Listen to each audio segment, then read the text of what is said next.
नमस्कार सभी साथियों को। एक बार फिर से आप सभी का हार्दिक स्वागत है टीचर नगरी में। नर्सरी टीचर वैकेंसी से संबंधित आपके कुछ सवाल थे, उनकी जवाब देने की कोशिश करूंगा। हालांकि मुझे ये जवाब 3-4 दिन पहले देने थे, लेकिन जैसे कि मैंने आपको बताया था, मैं आउट ऑफ स्टेशन था, घर पे नहीं था, तो मैं आपके सवालों के जवाब नहीं दे पाया। अभी एक एक करके मैं आपके सभी सवालों के जवाब दूंगा। आप अच्छे से सुनें और अपने डाउट क्लियर करें। सबसे ज़्यादा जो पूछे जाने वाला सवाल है कि कौन कौन फॉर्म भर सकता है, और ये कॉमन सेंस का सवाल है। ये सवाल पूछने का आपका औचित्य नहीं बनता, क्योंकि आप नोटिफिकेशन भी अच्छे से पढ़ सकते हैं। जिसने भी एनटीटी नर्सरी टीचर का डिप्लोमा किया हुआ है या डिग्री की हुई है, जैसे कि ECCE, मतलब कोई भी आपका डिग्री डिप्लोमा जो नर्सरी टीचर में हो या उसके समकक्ष आपने कोई डिप्लोमा किया हुआ है, वो फॉर्म भर सकते हैं। नॉर्मल बीएड वाले, डीएड वाले फॉर्म नहीं भर सकते, या ग्रेजुएट पोस्ट ग्रेजुएट वाले फॉर्म नहीं भर सकते। जिसने भी नर्सरी टीचर का डिग्री डिप्लोमा किया हुआ है, केवल वही फॉर्म भर सकता है।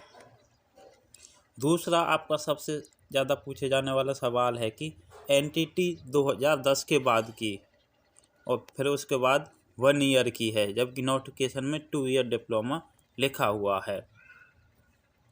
तो जिन्होंने 1 ईयर से की है वो भर सकते हैं, क्योंकि एनटीटी उसके बाद 1 ईयर की हो चुकी है, उसमें कोई भी प्रॉब्लम नहीं है। अगला है कि डॉक्यूमेंट्स अपलोड नहीं हो रहे। तो एक तो आपकी जो PDF है वो 10 MB से ज़्यादा नहीं होनी चाहिए।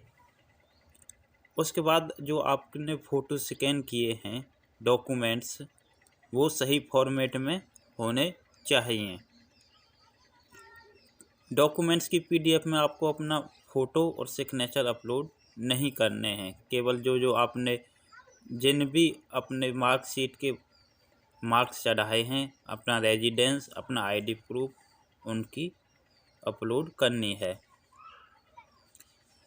नेक्स्ट आपका सवाल है कि फॉर्म कैसे फिल करें।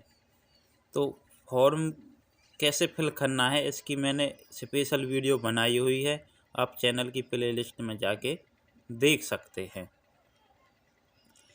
कुछ बच्चों का सवाल है कि हमने जैसे अपना जो कास्ट का सर्टिफिकेट है, जैसे OBC SC ST, वो अपलोड करना भूल गए हैं, तो क्या करें। तो उनके लिए आपको दोबारा से फॉर्म भरना पड़ेगा। एडिट का कोई भी ऑप्शन नहीं है, बाद में आप दिखा नहीं सकते, तो आप क्या है कि दोबारा से फॉर्म भर सकते हैं, उसमें कोई भी परेशानी नहीं है, फीस कोई है नहीं, तो आप आसानी से भर सकते हैं। अगला सवाल है डॉक्यूमेंट्स क्या क्या चाहिए।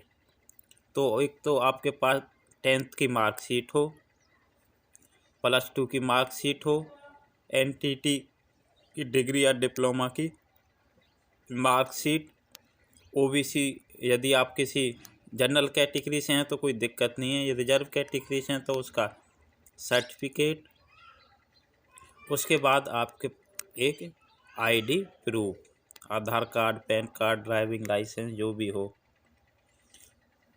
अगला सवाल है आपका कि मेरिट कितनी जा सकती है। तो दोस्तों, ये चीज़ कहना बहुत बेतुका है कि मेरिट कितनी जा सकती है। जितने बच्चे फॉर्म भरेंगे, जितनी उनकी क्वालिफ़िकेशन होगी एकेडमिक, उस हिसाब से मेरिट जा सकती है। वो कितनी भी जा सकती है, उसका कोई भी अनुमान लगाना सही नहीं होगा। अगला सवाल है, मैं इसको अच्छे से, अगला सवाल है आपका कि कास्ट सर्टिफिकेट न्यू चाहिए या ओल्ड। जितनी जो आपने सर्टिफिकेट बनाया हुआ है वो वैलिड होना चाहिए। यदि वो लाइफ टाइम के लिए वैलिड है तो वही अपलोड करना है। यदि उसकी वैलिडिटी जा चुकी है तो आपको नया अपलोड करना है। और जो अदर स्टेट से हैं उनके लिए ख़ास ये है कि आपको सेंटर का सर्टिफिकेट चाहिए। यदि आपके पास अपने राज्य का सर्टिफिकेट है तो वो वैलिड नहीं होगा। अगला सवाल है, फॉर्म फिल कर दिया है बट प्रिंट नहीं आया, तो उसके लिए आपको एक रजिस्ट्रेशन नंबर मिला होगा। आप दोबारा से उस फॉर्म भरने वाले लिंक पर क्लिक करोगे तो सबसे ऊपर आएगा प्रिंट एप्लीकेशन। उसमें आप अपना registration number, date of birth डाल के दोबारा से भी प्रिंट निकाल सकते हैं, उसमें कोई भी परेशानी नहीं होगी।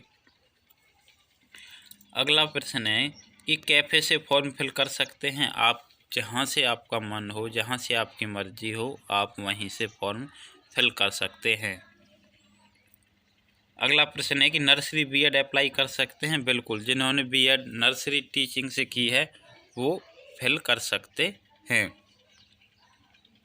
अगला प्रश्न है, जिस दिन फॉर्म फिल किया है एज उसी दिन से काउंट करनी है क्या? नहीं, आपको एज 1/1/2022 से काउंट करनी है। यदि आप उसके हिसाब से 30 साल से ऊपर एक दिन भी ऊपर हैं तो आप फॉर्म फिल नहीं कर सकते। आपकी जो एज है वो 1/1/2022 से काउंट की जाएगी। ये साफ साफ नोटिफिकेशन में लिखा हुआ है। अगला प्रश्न है, 10वीं में CGPA क्या परसेंटेज कैसे निकालें? ये बहुत ही जायज़ प्रश्न है। सबसे जायज़ प्रश्न यही है कि 10वीं में जिन्होंने ग्रेड दिया हुआ है और जबकि फॉर्म में आपको अपने मार्क्स फिल करने हैं तो कैसे निकालें। तो उसके लिए आप YouTube पे जाइए, लिखिए how to calculate CGPA into marks. आपको एक वीडियो मिल जाएगी, एक क्या बहुत सारी मिल जाएंगी। आप आसानी से काउंट कर सकते हैं और एक्सेल शीट के माध्यम से ये बहुत ही आसानी से किया जा सकता है, उसमें आपको कोई भी परेशानी नहीं आएगी। अगला प्रश्न है, फॉर्म भरने के बाद एरर आ रहा है। यदि फॉर्म भरने के बाद एरर आ जाता है तो आप दोबारा से फॉर्म फिल कर सकते हैं। अगला और अंतिम सवाल है कि रिज़ल्ट कैसे पता चलेगा सर? तो रिज़ल्ट जब आएगा तो आपको हमारे चैनल के माध्यम से भी बताने की कोशिश की जाएगी। नहीं तो जो आपका रजिस्ट्रेशन नंबर है और जो आप ईमेल आईडी डालोगे उस पर आपको मैसेज आ जाएगा यदि आप सिलेक्ट होते हैं तो उम्मीद करता हूँ अब आपका कोई भी सवाल नहीं रहा होगा। यदि फिर भी कोई सवाल बचा है तो आप नीचे कमेंट कर सकते हैं। 31 जनवरी आपकी लास्ट डेट है, उससे पहले आप अपना फॉर्म फिल कर सकते हैं। तो वीडियो को लाइक करें और अभी भी कोई आपका प्रश्न है तो आप कमेंट कर सकते हैं। धन्यवाद।